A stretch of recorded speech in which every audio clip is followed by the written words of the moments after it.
Bismillahirrahmanirrahim. Uhayyikum bitahiyatil Islam. Assalamualaikum warahmatullahi wabarakatuh. Waalaikumsalam. Alhamdulillahi rabbil alamin. Nahmaduka ya dzal jalali wal ikram ala ma akmaltu lana min dinil Islam wa nusalli wa nusallimu ala nabiyyina Muhammadin wa ala alihi wa sahbihi wa junudihi wa ansarihi wa man jahada fi sabilihi ila yaumiddin. Qala Allah Ta'ala fil Qur'anil Karim, a'udzu billahi minasy syaithanir rajim. Bismillahirrahmanirrahim. Wa idza adzana rabbukum la in syakartum la azidannakum wa la in kafartum in 'adzabi lasyadid. Shadaqallahul adzim wa shadaqa rasuluhun nabiyyunal karim wa nahnu 'ala dzalika minasy syahidin wa la haula wa la quwwata illa billahil aliyyil azim. Alhamdulillah, segala puji bagi Allah yang memberikan nikmatnya kepada kita semua sehingga di hari yang berkah ini Allah Subhanahu wa taala mudahkan langkah kaki kita menuju rumah Allah Subhanahu wa taala, menuntut ilmu dan mencari barokah dari majelis yang Allah Subhanahu wa taala muliakan untuk kita semua. Semoga semua yang hadir di tempat ini Allah Subhanahu wa taala muliakan. Amin. Jadikan keluarganya keluarga yang sakinah mawaddah warahmah. Jadikan anak-anaknya menjadi anak yang saleh salehah. Jadikan kematiannya dalam keadaan husnul khatimah. Dan insyaallah bertemu dengan Rasulullah sallallahu alaihi wasallam di surga firdausnya. Amin ya rabbal alamin. Yang saya hormati guru saya Habib Nabil, masyaallah. Saya kebagian ngisi duluan ini. Tadinya saya berharap Habib nggak datang duluan ya, supaya saya nggak grogi gitu. Ternyata subhanallah beliau sudah ada ya. Jadi ya mohon izin kalau grogi-grogi dikit, maafin saya Bu ya. Karena ngomong depan guru tuh biasanya ya takut ada yang salah ya. Masya Allah, mudah-mudahan Allah Subhanahu wa taala muliakan Habib, jadikan umurnya umur yang barokah, jadikan jamaahnya menjadi jamaah yang insya Allah menghantarkan beliau juga pada kemuliaan di dunia dan akhirat. Dan semoga Allah Subhanahu wa taala sertakan kita semua yang belajar bersama dengan beliau menjadi mulia di sisi Allah Subhanahu wa taala. Amin ya rabbal alamin. Yang saya hormati juga para asatidz dari Mihrab Qalbi, Ustaz Rashidin, Ustaz Dadan, Ustaz Ali Murtada, ya. Kemudian ya siapa lagi yang datang? Ustaz Alam Hatun dari grup. Semoga Allah Subhanahu wa taala jadikan para asatidz ini dibersihkan hatinya dan juga dijadikan para jamaahnya menjadi jamaah-jamaah yang mulia di sisi Allah Subhanahu wa taala. Amin. Dan juga yang saya hormati ibu-ibu, bapak-bapak yang hadir dari tempat yang jauh ya, yang sudah hadir, semoga Allah Subhanahu wa taala rahmati kita semua. Bapak Ibu hadirin wal hadirat yang dirahmati Allah Subhanahu wa taala, ada satu kisah yang sangat mulia yang dikisahkan oleh Imam Ibnul Mubarak. Beliau sudah beberapa kali pergi haji. Lalu kemudian ya di tahun 1118 Hijriah, beliau ini mengisahkan kisah beliau yang unik. Uniknya kenapa? Karena ketika beliau setelah selesai melaksanakan ibadah haji, beliau bermimpi ada malaikat yang berdiskusi di dalam mimpinya. Apa diskusinya? Diskusinya ada satu malaikat bertanya, sekarang ada berapa jamaah yang ke tanah suci? Ada 600.000 orang. Alhamdulillah ya. Kemudian bertanya lagi, berapa banyak yang mabrur? Ternyata malaikat ini menjawab, tidak ada satupun yang mabrur. Menangis Ali ya, Imam Ibnul Mubarak ini di dalam mimpinya. Kok bisa 600.000 jamaah ternyata tidak ada satupun yang mabrur? Lalu kemudian ya salah satunya berkata bahwa ternyata ada satu jamaah yang nggak jadi berangkat, namanya Ali bin Muwaffaq Disebutkan di dalam mimpinya, Ali bin Muwaffaq ini dari Damaskus, tukang sepatu. Ternyata beliau sudah berniat pergi haji, sudah mengumpulkan uang, menabung dari banyak sekali usahanya. Pas sudah mau berangkat, ternyata beliau tidak jadi berangkat. Ternyata dengan doanya jamaah haji yang namanya Ali bin Muwaffaq ini, 600.000 orang ini diterima hajinya oleh Allah Subhanahu wa Ta'ala. Terbangun, ya, Ibnul Mubarak terbangun, lalu kemudian mencari ini yang namanya Ali bin Muwaffaq, seorang jamaah haji yang gak jadi berangkat, tapi kemudian dengan doanya Allah Subhanahu wa Ta'ala jadikan semua jamaah haji pada saat itu dimabrurkan oleh Allah Subhanahu wa Ta'ala. Kemudian akhirnya Ibnul Mubarak jalan ke Damaskus. Di Damaskus nggak gampang cari nama Ali, karena banyak sekali nama Ali. Tapi karena ada Ali bin Muwaffaq tukang sepatu, jadi lebih mudah. Akhirnya beliau dapatkan ini seorang yang sederhana sekali beliau. Ketika itu akhirnya Ibnul Mubarak memperkenalkan diri, ya, kemudian mencoba mencari tahu, lalu kemudian menceritakan mimpinya. Sungguh aku bermimpi bahwa engkau tidak jadi pergi ke tanah suci. Oh iya, nggak jadi ke tanah suci. Lalu kemudian akhirnya Ibnul Mubarak mencoba menggali, kenapa nggak jadi pergi ke tanah suci? Nggak diomongin dulu ya, karena kamu nih 600.000 orang ya, dikabulkan semua hajinya, nanti GR orangnya. Dia bertanya, coba ceritakan kepadaku kenapa engkau tidak jadi pergi haji? Kemudian akhirnya istrinya hamil katanya. Istri saya hamil, istri saya tidak, ya, sedang mengandung anak kami. Tiba-tiba ketika sudah mau berangkat, sudah siang, pamitan kepada istrinya. Ketika berjalan, ketika mau keluar, ternyata ada bau semerbak, harum semerbak. Apa? Makanan dari tetangganya. Makanan dari tetangganya ini baunya harum sekali. Sampai kemudian akhirnya istrinya ini, ya, ngomong sama suaminya, jangan berangkat dulu. Saya kok pengen banget itu makanan, mintain dulu deh sama tetangga. Minta dulu sama tetangga supaya saya bisa makanan itu, karena ini ya kayaknya si bayi pengen sekali ini, kata si istrinya. Akhirnya sang suaminya menunda perjalanannya sebentar untuk meminta makanan kepada tetangganya sebelah. Nggak gampang minta makanan ya Bu ya. Apalagi ya harum baunya semerbak ini. Pas datang, assalamualaikum, waalaikumsalam, ternyata seorang wanita lagi mengaduk-ngaduk ya itu makanan.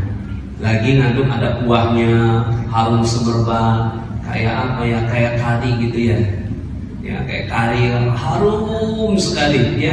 Kemudian pas lagi itu ya Ali bin Muwaffaq ini bertanya, mohon sudilah kiranya ya, saya mau berangkat haji ini, istri saya mau saya tinggal, tapi entah kenapa permintaannya cuma sederhana, nggak minta oleh-oleh Bu, nggak minta yang lain, mintanya tuh makanan sebelah, mintanya makanan tetangga ya. Dan ini bawaannya orang hamil. Akhirnya mintalah ya beliau ini kepada sang wanita tersebut. Apa kata sang wanita ini? Menangis sang wanita, wahai sahabatku, tetanggaku, ini halal buat saya, tapi haram buat engkau. Ini halal buat saya, tapi haram buat engkau. Tolong sampaikan kepada istrimu, kalau tidak boleh engkau memakan ini. Kok bisa begitu? Iya, anak saya 3 hari nggak makan, 3 hari nggak ketemu makanan, ketemu minuman. Kemudian mereka sudah sampai batas menangis, meminta makanan kepadaku, sementara aku tidak memiliki suami, aku janda. Lalu kemudian aku panik melihat anak-anakku kelaparan. Aku keluar ketemu bangkai. Kemudian bangkai itu langsung aku bersihkan. Ketika aku bersihkan, langsung aku buatkan makanan seperti ini. Maka bagi kami ini halal.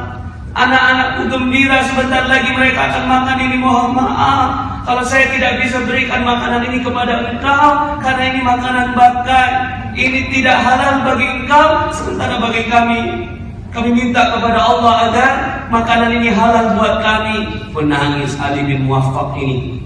Kenapa? Karena dia mau berangkat haji. Dia mau berangkat haji, dia kumpulkan uangnya, bolak-balik dia kumpulkan. Ada untung sedikit dia tabung, ada untung sedikit dia tabung. Ternyata tetangganya mengalami hal yang seperti itu. Maka seluruh hartanya yang tadinya dia mau berangkat pergi haji, seluruhnya disedekahkan kepada wanita janda ini, dan dia tidak jadi pergi haji. Berharap kepada Allah Subhanahu wa ta'ala agar sedekahnya ini disampaikan agar menjadi haji yang mabrur. Menangislah Ibnu Mubarak mendengarkan kabar ini, karena dia sudah berkali-kali berangkat pergi haji. Sementara ada seorang yang mau berangkat haji tidak jadi pergi haji, hanya karena satu doa beliau, maka seluruh jemaah haji 600.000 orang mendapatkan mabrur dari Allah Subhanahu wa ta'ala. Bapak Ibu hadirin wal hadirat yang dirahmati Allah Subhanahu wa ta'ala. Kemudian ada yang bilang gini, Ustaz, kalau gitu nggak perlu pergi haji, bisa ya jadi mabrur? Jangan sama, ya. Kita harus mengartikan kisah ini dengan tepat. Kita harus mengartikan kisah ini dengan ibrah yang baik untuk kita.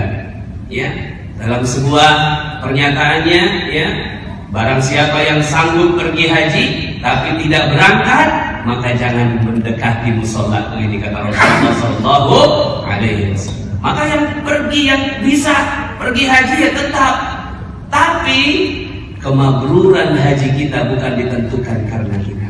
Karena ada orang yang pergi haji tapi hatinya tidak cinta kepada manusia. Ada orang yang pergi haji, pulang haji, lalu kemudian ketika melihat manusia yang lain, dia di kepalanya tidak cinta dengan manusia. Hablum minallahnya terbangun, tapi hablum minan nasnya tidak terbangun. Hablum minallah ini hubungan dengan Allah. Oh, dia tilawah Al-Quran bisa, ya, 2 kali khatam, 3 kali khatam selama pergi haji. Tapi kemudian ketika melihat bencong, halo, bencong, waduh ada yang jawab. Ketika melihat bencong lagi di jalan, pas lampu merah melihat bencongnya ngetop di sebelah. Assalamualaikum, Ustaz, godain kita dong.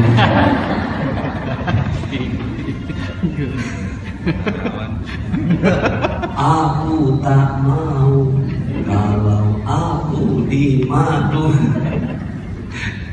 Terus ini orang di kepalanya, ih jijik, ih neraka, ih kaumnya Nabi Lut, ih bencong, ih gay.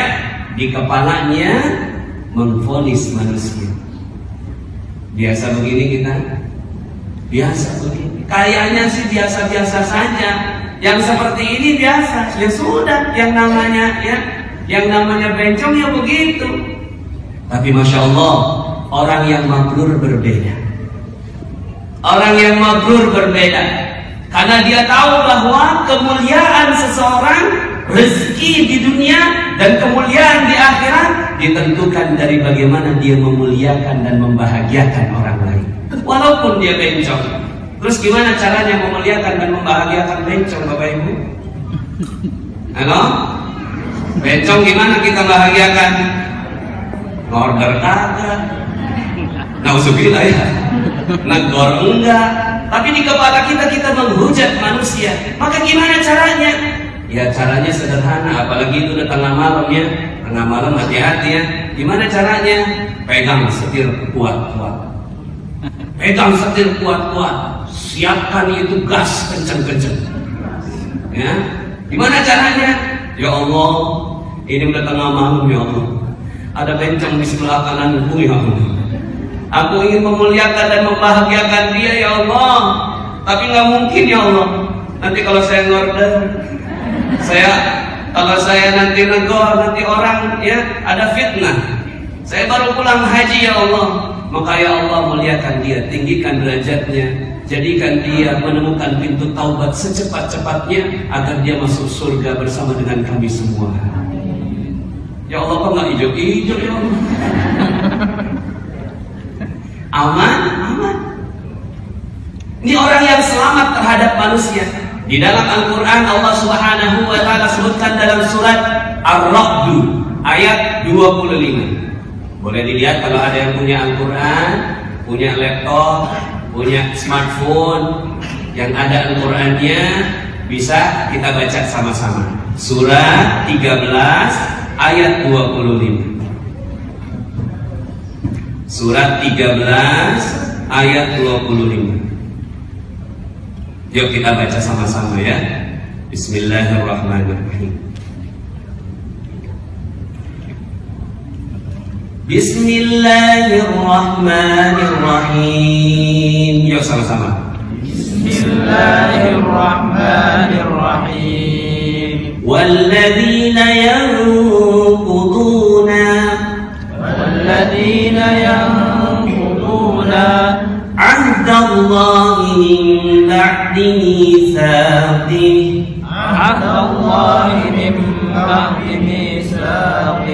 wa yaqta'una ma amara Allah bihi an yusal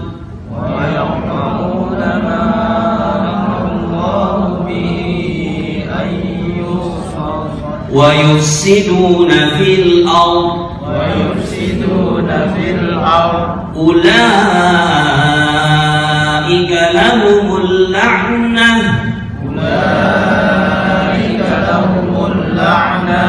wa lahum su'ud dar.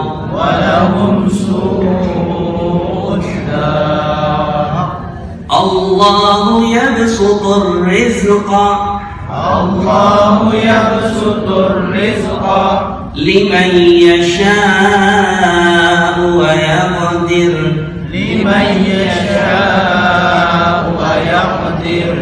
wa farihu bil hayatid dunya wa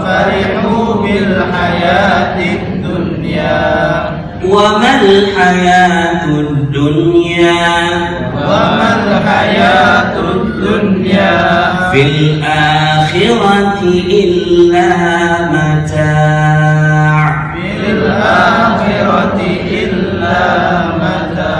Sadaqallahul azim. Ada 3 golongan yang mendapatkan laknat dari Allah Subhanahu wa Ta'ala. Yang pertama, walladzina yanquduna ahdallahi min ba'di mitsaqih, yaitu orang-orang yang merusak janji Allah setelah diikrarkan dengan teguh. Nah, ini saya lewatkan ya. Ini ada kita mengucapkan kalimat la ilaha illallah Muhammadar Rasulullah, tapi kita tidak penuhi janjinya. Tapi ini dalam kesempatan yang lain kita bahas. Ini yang pertama. Yang kedua apa? Yang kedua, wa yaqta'una ma amara Allah bihi ayyusal, yaitu orang-orang yang memutuskan apa-apa yang telah Allah perintahkan untuk disambung. Ya, diputus, harusnya nyambung, diputus. Apa yang harusnya nyambung, diputus? Kasih sayang kepada manusia yang namanya silaturahim. Silaturahim, kasih sayang kepada manusia yang harusnya disambung diputus. Kita biasanya mengatakan memutus tali silaturahim itu biasanya ya, standarnya memang biasa ya. Kalau seandainya kita musuhan sama manusia, berarti ini kita memutuskan tali silaturahim. Tapi kalau ditarik ke sini, apa yang disebut memutus tali silaturahim? Kita ini sama bencong satu keturunan, betul? Halo? Sama bencong satu keturunan enggak? Ya satu keturunan. Keturunan apa? Nabi Adam. Tapi kita putus dengan apa? Dengan su'udzan, dengan hujatan di dalam kepala kita. Kita nggak mau mendoakan ya, maka ini termasuk bagian, walaupun yang seperti ini insya Allah ya contoh yang biasa, tapi yang sama-sama. Kalau bencong saja kita sambung, apalagi kakak adik, apalagi orang tua. Ada orang, nauzubillah ya, kalau seandainya ada orang yang pergi haji dalam keadaan memutus tali silaturahim dengan kakak dan adiknya, lalu kemudian dia mengatakan, bismillah, saya sudah pergi haji, adik kakak saya yang sedang berkonflik dengan saya dalam harta waris itu belum pergi haji, siapa yang lebih mulia? Saya dong. Nauzubillah. Maka yuk sama-sama ya, ini syaratnya ya, orang-orang yang menyambungkan hubungannya dengan manusia. Kalau yang ketiga, wa yufsiduna fil ard, dan merusak kehidupan dunia, merusak ya, mengadakan kerusakan di muka bumi. Apa hukuman bagi mereka? Ulaika lahumul la'nah. Mereka adalah orang-orang yang mendapatkan laknat dari Allah Subhanahu wa taala. Nauzubillah, summa nauzubillah. Nah, Allah yabsutur rizqa liman yasha. Allah melapangkan, meluaskan rezeki dan menyempitkannya bagi siapa yang dikehendaki. Mabrur ini juga rezeki. Ya, kehidupan berkah di dunia rezeki, surga ini juga rezeki. Makanya kalau seandainya ada orang yang ikut kajian magnet rezeki, Ustaz, ini ngajarin duit ya Ustaz, magnet rezeki. Enggak, makanya namanya magnet rezeki, bukan magnet uang. Kalau magnet uang ya cuma dapat uang, tapi kalau magnet rezeki mendapatkan semuanya. Nah, maka Bapak Ibu yang dirahmati Allah Subhanahu wa taala, ada dua hal yang kita bisa ambil ibrah dari kisah ini. Satu, orang-orang yang pergi haji hati-hati. Ya, ini kan ada para haji, para hujjaj ya. Orang-orang yang sudah pergi haji, komandan, Masya Allah ya. Kita berangkat tahun 2013 ya. Kemudian Pak Haji Bowo ya, kita berangkat 2011, Masya Allah, sampai sekarang ikut pengajian ya Allah karim ya. Mudah-mudahan Allah panjangkan ya, dan tidak bisa saya sebutkan satu persatu. Masya Allah, ini alumni Mihrab Qalbi, Haji Mihrab Qalbi. Mudah-mudahan Allah Subhanahu wa taala jaga kemabrurannya. Amin. Mudah-mudahan Allah Subhanahu wa taala jadikan insya Allah dengan hajinya menjadi jembatan masuk surga. Amin ya Rabbal alamin. Tapi hati-hati, kemabruran kita bisa habis, bisa tidak mendapatkannya manakala ada satu yang terputus. Juga bagi yang mau berangkat haji, mudah-mudahan Allah Subhanahu wa taala bisa sambungkan semuanya.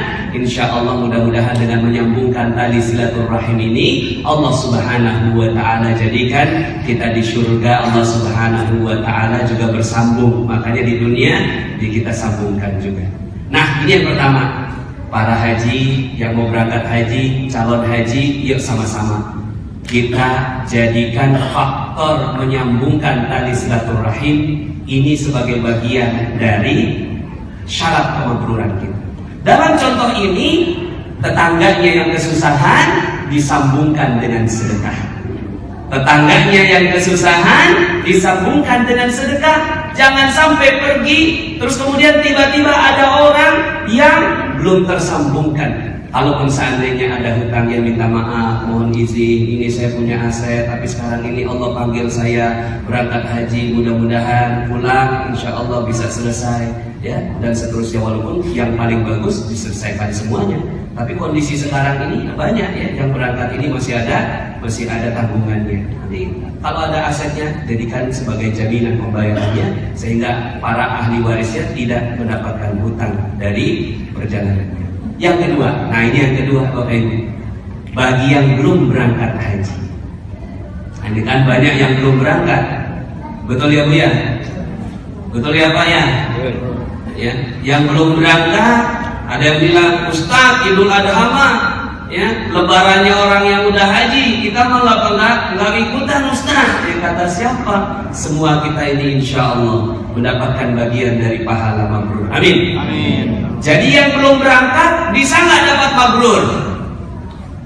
Halo? Halo? Bisa nggak dapat mabrur? Kan belum pergi haji. Tapi kalau kita lihat dari kisah ini, Ibnul Mubarak ini ulama yang besar, ulama yang agung. Beliau mimpinya insya Allah bisa dipertanggungjawabkan, dimasukkan dalam kitab, diajarkan para ulama. Maka ada peluang kita nih, walaupun belum berangkat haji tapi bisa mabrur. Bagaimana caranya? Satu, sambungkan terus niat haji. Jangan sampai mengatakan bahwa Ustaz saya nggak punya uang, saya nggak mungkin pergi haji. Enggak. Dalam hati, Masya Allah, walaupun saya belum berangkat haji Ustaz, tapi hati saya tersambung. Saya juga ucapkan talbiyah Ustaz. Walaupun mungkin talbiyah saya tidak di Arafah, tapi saya talbiyahnya ya mendoakan orang-orang yang berangkat. Ada ya, misalnya dia lagi main catur, satpam lagi main catur. Kamu jalan. Pas tahu-tahu ada rombongan haji lewat. Ada berapa bos? Pakai forerunner. Lagi main catur ngomong begini, pergi haji aja belagu, pakai forerunner, yo di apa namanya, diiringi sama banyak orang ria. Ada yang begitu, ada orang yang seperti ini, dia menghujat orang lain yang berangkat haji. Tapi beda, ada orang yang dia lagi main catur, pas ada orang lewat, bentar ya, bentar, jangan jalan dulu ya, yuk kita doain nih, ada orang lagi pergi haji. Sambil orang lewat, sirinanya lewat, ya Allah, muliakan orang yang pergi haji ini ya Allah. Jadikan orang yang pergi haji ini hajinya makbul, hajinya mabrur ya Allah. Dan jadikan ya Allah pulangnya dalam keadaan selamat, semuanya mendapatkan berkah dari Allah. Muliakan dia, bahagiakan dia ya Allah. Maka orang yang seperti ini, Masya Allah, walaupun dia nggak pergi haji, dia dapatkan berkah haji dari orang lain. Amin. Nah di sini kan banyak yang nggak berangkat haji. Bagaimana caranya untuk dapatkan pahala hajinya orang? Doakan orang-orang yang berangkat haji. Setuju? Kita doakan, setuju? Jangan begini. Lu kan mau berangkat haji lu ya? Buat titik doa ya? Jangan doain, jangan doain ya. Ini kasih yang apa namanya beberapa halaman gitu, 10 halaman. Lu bacain ya, di Arafah ya. Makasih.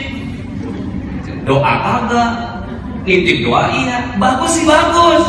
Tapi yuk sama-sama kita doakan ya. Bahkan ada beberapa orang yang ketika berangkat haji, dia nggak menyambungkan hatinya dengan orang yang berangkat haji, sayang.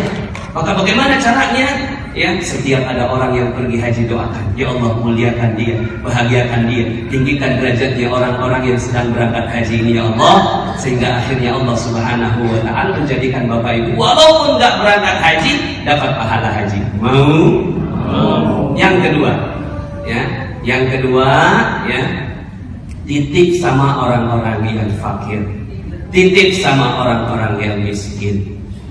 Ya Allah, saya belum cukup uangnya ya Allah untuk berangkat haji. Tapi saya tahu kemuliaan Engkau dititip di orang-orang yang belum beruntung. Maka aku titipkan beberapa rezekiku untuk mereka, agar di momen haji ini aku pun bisa mendapatkan pahala para hujjaj yang ada di sana. Bisa jadi malaikat Allah Subhanahu wa Ta'ala mencatatkan pahala Bapak Ibu semua, membuat semua jamaah haji yang 2 juta sekarang ini dikabulkan semuanya karena pengajian yang baru saja kita adakan. Amin, amin ya rabbal alamin. Jadi mudah-mudahan Allah Subhanahu wa Ta'ala dengan hablum minan nas yang kita adakan ini, dengan silaturahim yang kita datangkan, dengan doa kepada orang-orang yang berangkat haji, semoga Allah Subhanahu wa Ta'ala muliakan kita semua. Amin ya rabbal alamin. Yuk sama-sama latihan talbiyah. Mudah-mudahan dengan talbiyah ini Allah Subhanahu wa Ta'ala sampaikan niat kita, hajat kita, doa kita, tekad kita, insyaallah menjadi orang yang dimudahkan masuk ke dalam golongan orang-orang yang mencintai Baitullah. Labbaik Allahumma labbaik, labbaik la syarika laka labbaik, innal hamda wan ni'mata laka wal mulk la syarika lak. Aqulu qouli hadza wa astaghfirullahal li wa lakum. Billahi taufiq wal hidayah. Wassalamu alaikum warahmatullahi wabarakatuh.